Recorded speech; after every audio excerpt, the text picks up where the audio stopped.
네, 안녕하세요. 달세뇨 필름입니다. 우리 오늘 5단원 글에 담긴 생각과 비교해요. 계속 나가도록 할게요.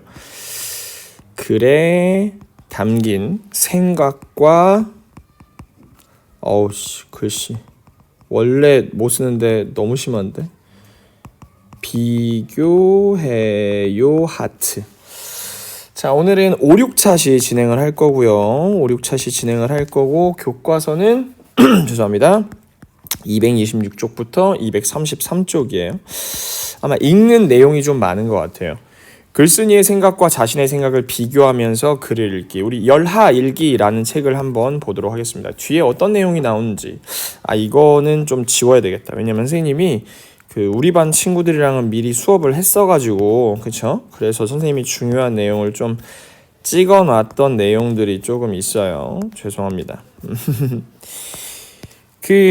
여기 보면은 이제 제목이 기와 조각과 똥덩어리라고 하는데 왜 제목을 이렇게 했을까? 여러분 한번 생각해 보시고 글쓴이의 생각이 담긴 표현이 어디에서 나왔을까 한번 생각해 보시고요. 이 글쓴이가 이 글을 쓰는 의도와 목적에 대해서 한번 생각해 보시기 바랍니다. 열하일기라고 하는 것은 이제 여기 나오는데요. 열하일기는 조선 후기 실학자 연암 박지원이 중국에 다녀와서 쓴 여행입니다. 실학자, 실제적인 학문, 그러니까 실제적인 생활에 도움이 되는 학문을 주장하는 사람이었어요. 박지원은.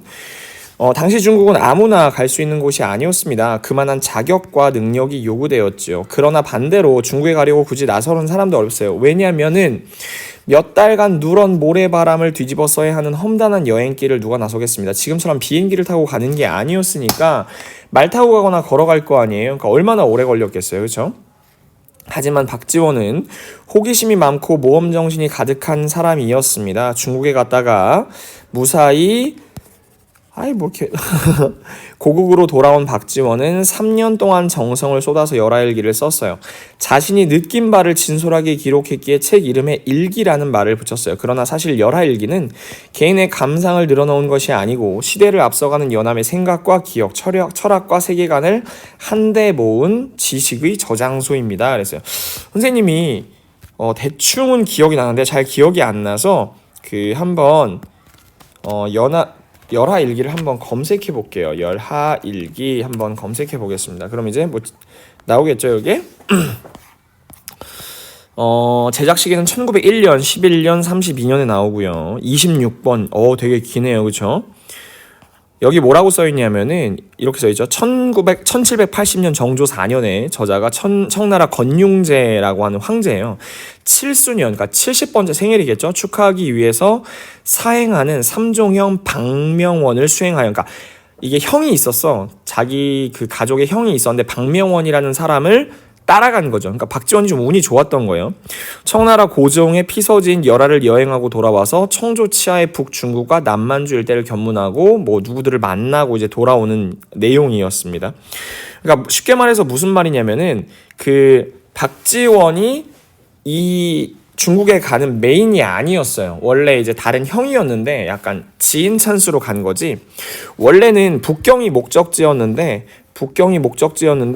황제가 열하로 중간에 이동했다는 얘기를 듣습니다. 그래서 중간에 목적지를 좀 틀죠. 약간 이런 내용이 좀 있었어요. 이게 글이 엄청나게 인기가 많았대요. 그래서 완전 출판을 하기 이전부터 조선의 정말 혁신적인 선풍적인 인기를 끌었다고 하더라고요. 자, 글쓴이의 생각을 파악하면서 기와 똥덩어리를 읽어봅시다. 이게 열하일기가 스토리 하나는 절대 아니겠죠? 이것저것 많이 나왔습니다. 보겠습니다. 나리는 일행보다 서둘러 새벽같이 길을 떠났다. 나리가 누굴까?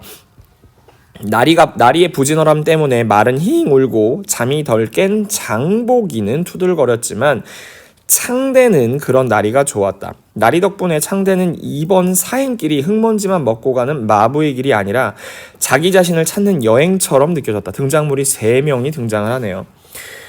창대와 장보가 우리나라 선비들이 연경에서 돌아온 사람을 만나면 반드시 물어보는 말이 있다. 그게 무엇인지 아느냐? 나리의 질문에 창대가 미처 생각할 겨를도 없이 장보기가 먼저 대답을 했어요. 뭐라고 했냐면은 뭘 먹고 왔냐는 거 아니겠습니까? 이 나라 사람들은 책상다리 빼놓고 다 먹는다고 하지 않습니까요? 약간 중국 사람들이 뭘 이렇게 다양하게 먹는다고 생각하나 봐요.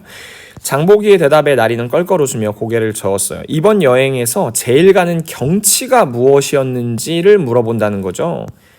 자, 이게 제일 중요한 말이래요. 한마디로 제일 눈호강 시킨 게 뭐였는가를 묻는 것이지요. 창대가 제법 아는 척을 하면서 말하자 나리가 얼른 고개를 끄덕였습니다. 창대는 나리를 쫓아 이것저것 눈에 담기는 했지만 딱히 제일 가는 경치가 뭐였는지 꼽아볼 생각은 못했어요. 나리 뒤에서 흘기들기 곁눈질을 했을 뿐이어서 창대는 스스로 감탄한 경관이 무엇이었는지 딱히 생각은 안 났나 봐요. 창대는 묵묵히 나리의 말을 기다렸습니다. 나리가 계속 말을 이어가죠. 어떤 이는 요동 천리의 넓은 들판을 꼽고 어떤 이는 구요동의 백탑을 꼽기도 하지. 큰 길가에 저자와 점포, 저자는 시장이에요. 계문에 안개 낀 숲, 노구교, 산해관, 동학묘, 북진묘 등 대답이 분분하여 참으로 어떤 것이 진짜 장관인지 싶기도 하고 중국의 거대함에 혀를 내두르기도 하지. 중국이 되게 어마어마한 게 많죠. 나리가 말한 것 중에 아직 창대가 보지 못한 것도 있지만 이미 본 것도 있었어요. 하지만 창대는 뚜렷하게 기억나는 것이 별로 없었어요. 유유. 여기가 거기 같고 친구들도 혹시 그런가요? 거기가 여기 같았어요. 제대로 알고 본 것이 없어서 이거 되게 중요하죠. 뭔가 보려면 알고 봐야 되는데 조선이나 중국이나 동학묘나 북진묘나 다 거기서 거기였어요. 자, 또 뭐라고 말씀하시네요. 그러나 일류선비는 뭐라고 말하는 줄 아느냐? 얼굴에 웃음기를 거두고 진지하고 근엄하게 말하곤 하지. 중국엔 도무지 볼 것이 없습니다. 사람들이 놀라서 물으면 인류 선비는 이렇게 대답할 것이다. 황제는 물론 장상과 대신 등 모든 관원과 백성이 머리를 깎았으니 오랑캐요. 오랑캐 나라에서 볼 게 뭐가 있습니까? 이거 되게 비웃는 말인데요. 이때 당시에 중국이 무슨 나라예요? 청나라입니다. 청나라. 청나라는 뭐냐면 이제 명나라가 망하고 나서 생긴 나라인데요. 솔직히 말하면 우리나라 임진왜란 때 어느 왕이었냐면 선조 때였죠. 선조 때인데 선조 때 솔직히 임진왜란이 일어났을 때 명나라가 헬프를 온 건 사실이에요. 헬프를 와서 명나라에 되게 군사력이 깎였죠. 선조가 죽고 광해군이 이제 왕위에 올라요. 그때 명나라가 망하고 명하고 청하고 이제 거의 전쟁을 하고 있었을 때 광해군은 약간 청나라한테 항복하는 척을 했는데 이때 당시에 사람들이 뭐라고 했냐면 명나라에 대한 의리를 지켜야 된다 이렇게 얘기를 했는데 광해군은 어떻게 생각했냐면 명나라는 이미 망하고 있는 국가인데 우리가 여기에 매달릴 필요가 있을까 이랬어요. 과연 광해군의 예상대로 명나라 망하고 청나라가 들어섰죠. 하지만 이때 당시에 서인들은 광해군이 그 명나라에 대한 의리를 지키지 못했다고 광해군을 패하고 나서 누구를 세우냐면 인조를 세우죠.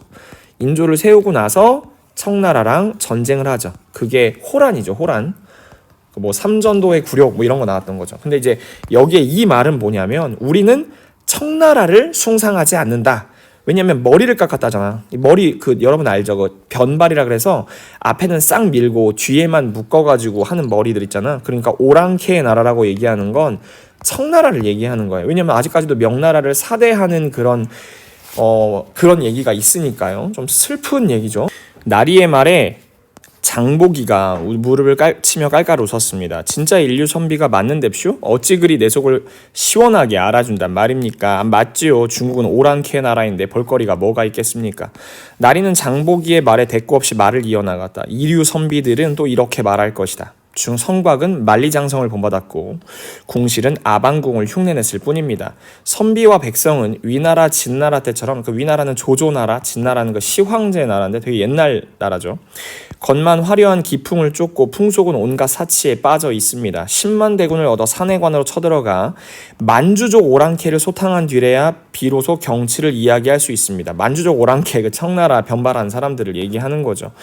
정복이는 아까보다 더 좋아하며 배를 잡고 깔깔 낄낄거렸다. 저는 이류선비가 더 좋습니다. 과연 맞는 말이지요. 10만 대군으로 오랑캐를 쳐부수면 얼마나 속이 시원하겠습니까? 선생님은 이 사람들이 진심으로 말하는지 잘 모르겠어. 약간 비웃는 건지. 장보기뿐 아니라 조선의 백성이라면 지금의 중국인 청나라를 다 오랑캐의 나라로 여겼다. 이때 그거지? 호란 때 삼전도의 굴욕 때문에 그랬던 거죠. 청나라나 외적이 조선에 터들어갈 때 명나라가 도와준 고마움을 잊지 않는 까닭도 있었다. 이거 선생님이 말한 얘기죠. 창대는 나리의 생각이 궁금했다. 나리는 어떻게 생각하시는지요? 역시 오랑캐 나라라 볼 게 없다고 여기시는지요? 이거 굉장히 중요한 말이에요. 왜냐하면 이 당시에 실학자들이 청나라를 이제 배워야 된다고 말하고 있는 타이밍이었단 말이에요. 왜냐하면 청나라에 뭐가 들어왔어? 서양의 문화들이 엄청 들어오고 있었어요. 자, 청대의 질문에 나리는 기다렸다는 듯이 대답했다. 나는 시골의 삼류선비지만 중국에 제일 가는 경치는 저 기와와 똥덩어리라고 말하고 싶다. 이게 가장 중요한 말일 수 있겠어요. 나리의 말에 장보기가 이번엔 아예 배를 잡고 대굴대굴 굴렀어요. 히 기와조각요 똥덩어리랍쇼 개똥류 소똥류 우회해 그럼 똥을 조선까지 고이고이 가져갈깝쇼? 창대는 장보기처럼 웃진 않았지만 나리의 말을 이해할 수 없기는 마찬가지였어요. 나리가 창대와 장보기를 상대로 말장난을 하는 것 같기도 했고 더위에 지쳐 헛소리를 하는 것 같기도 했어요. 창대가 슬쩍 나리의 표정을 살펴보았지만 나리는 장난을 치는 것 같지도 헛소리를 하는 것 같지도 않았어요. 진지했단 얘기죠. 나리의 표정은 어느 표정보다 진지했어요. 자, 여기서 이제 중요한 내용이 나옵니다. 대개 백성을 위해 일하는 자는 백성과 나라에 도움될 일이라면 그 법이 비록 오랑캐에서 나온 것이라고 해도 마땅히 이를 배우고 본받아야 할 것이니 이니라 그래야 오랑캐를 물리칠 수 있는 법이다. 저들의 익힌 것은 다 익히고 저들보다 낮게 되어서 비로소 중국에는 볼만한 것이 없다고 말할 수 있을 것이다. 우리나라에 도움이 될 일이라면 이미 익히고 얘기를 해야 되는데 그런 것도 하나도 생각하지 않고서 그냥 볼만한 게 없다고 말하는 건 그 사람들이 좀 안타까운 얘기죠. 그러니까 우리의 실생활에 도움이 된다면 다 배우고 본받아서 그래야 물리칠 수 있다는 거예요. 그러니까 실제적으로 도움이 되는 거면 배워야 된다고 얘기를 하는 거죠. 그게 기와조각이랑 똥덩어리랑 무슨 상관이란 말씀이십니까? 장보기의 얼굴에 웃음기를 거두지 않고 물었어요. 깨진 기와조각은 천하에 쓸모없는 물건이다. 그러나 백성들의 집에 담을 쌓을 때 깨진 기와조각을 둘씩 짝을 지어 물결 무늬를 만들기도 하고 혹은 네 조각을 모아 쇠사슬 모양이나 엽전 모양을 만들지 않느냐? 깨진 기와조각도 알뜰하게 사용했기에 천하의 고운 빛깔을 다 낼 수 있는 것이다. 그러고 보니 창대도 중국에서 뜰 앞에 벽돌을 깔 형편이 안 되는 가난한 집들도 여러 빛깔의 유리기와 조각과 둥근 조약돌을 주워다가 꽃나무, 새, 동물 모양을 아로새겨 깔아놓은 것을 본 적이 있어요. 이는 예쁘기도 했지만 비 올 때 흙이 진창이 되는 것을 막아주기도 했죠. 그러니까 실제적인 도움이 되는 게 뭐였어요? 깨진 기와 조각이라는 거죠. 우리의 삶에 실제적인 도움이 되는 것. 똥오줌을 생각해 보아라. 세상에 둘도 없는 더러운 것인데 걸음으로 쓸 때는 한 덩어리라도 흘릴까 조심하고 말똥을 모으려고 삼태기를 들고 말꽁무니를 따라다니지도 않느냐.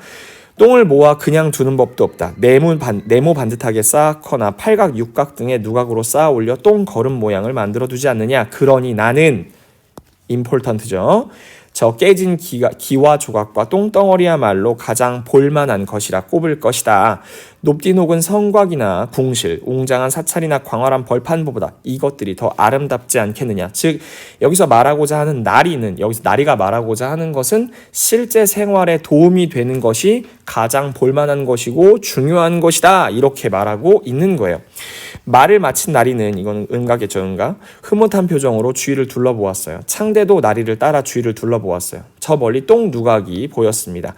그 전까진 멀리서 보기만 해도 냄새가 날까 코를 막고 고개를 돌렸던 똥 누각이 나리의 말씀에 오늘은 좀 달리 보였죠. 무심코 보아 넘겼던 깨진 기와 조각들이 오늘은 그보다 아름다울 수 없게 느껴졌습니다.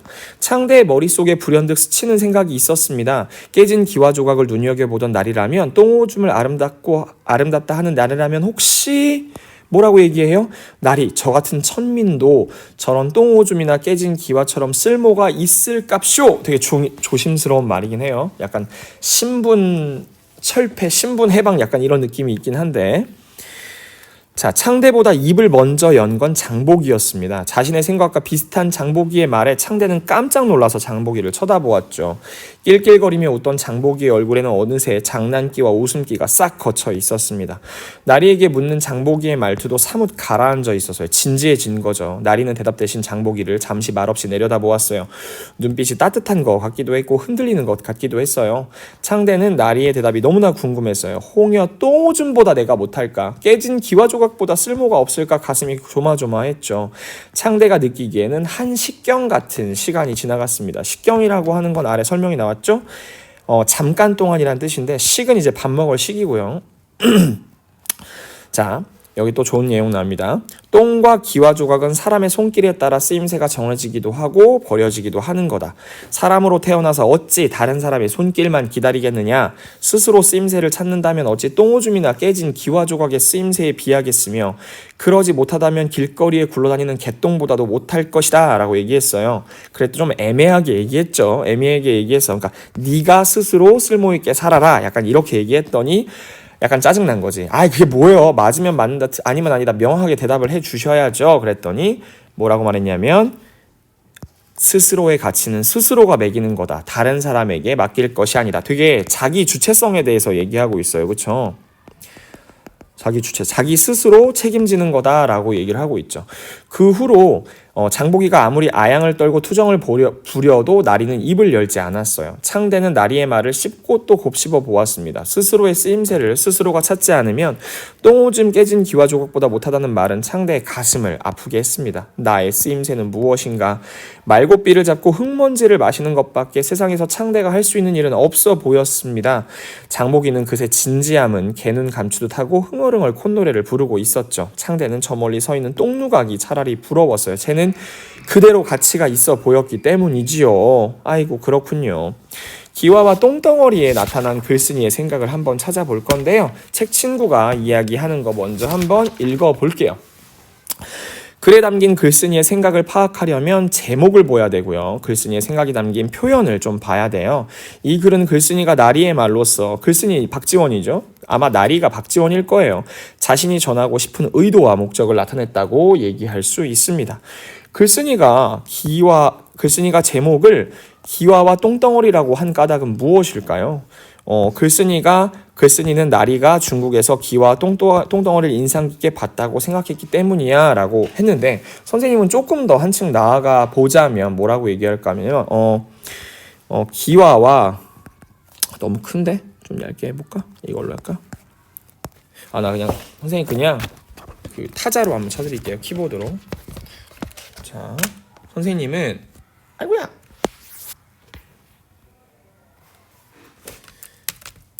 너무 크지 않아 이거? 좀 작게. 기와와 똥덩어리야말로 실제 조선 사람들에게 가장 도움이 되는 것이기 때문이야. 선생님은 전 이렇게 생각을 해요. 이 사람이 실학자라고 선생님이 얘기를 했잖아요. 그죠? 글쓴이의 생각이 담긴 표현을 한번 찾아보자 라고 얘기를 했습니다. 뭐라고 했냐면 깨진 기와 조각도 알뜰하게 사용했기에 천하의 고운 빛깔을 다 낼 수 있었을 것이다. 선생님이 아까 몇 개 중요한 표현 말씀드렸죠. 뒤쪽에서 보면은 이거 어때요? 이거 괜찮을 것 같은데. 이거 저기 사람으로 태어나서 어찌 다른 사람의 손길만 기다리겠느냐라고 얘기하는 거. 그러니까 자기가 스스로 주체성을 찾아야 된다라고 얘기를 하는 거고, 스스로의 가치는 스스로가 매기는 것이다. 이 정도 문장이 되게 이 사람의 의도를 얘기하는 게 아닐까 저는 그렇게 생각을 합니다. 그래서 한번 이거 써볼게요. 사람으로 태어나서 어찌 아이고야 다른 사람의 왜 이렇게 오타가 심해. 사람의 손길만 기다리겠느냐 이런 문장하고, 또 스스로의 가치는 스스로가 매기는 거야 이런 얘기 했었죠. 그래서 글쓴이의 의도와 목적은 뭐냐면은 조선시대 사람들한테 뭐라고 얘기하냐면, 이게 되게 좀 논란이 많이 됐어. 약간 신분 해방에 대해서 얘기하는 것처럼 보이기도 하잖아요. 그래서 조선 사람들이 이 글을 읽고 무엇이 중요한지, 이렇게 생각하다. 실생활에 유용한 것이 중요한 것임을 다시 한번 생각해 보게 하려고 이 글을 쓴 것 같습니다. 좀 신분제 해방까지 나가면 좀 너무 나간 것 같은 느낌이어서 선생님은 이 정도까지만 하겠습니다.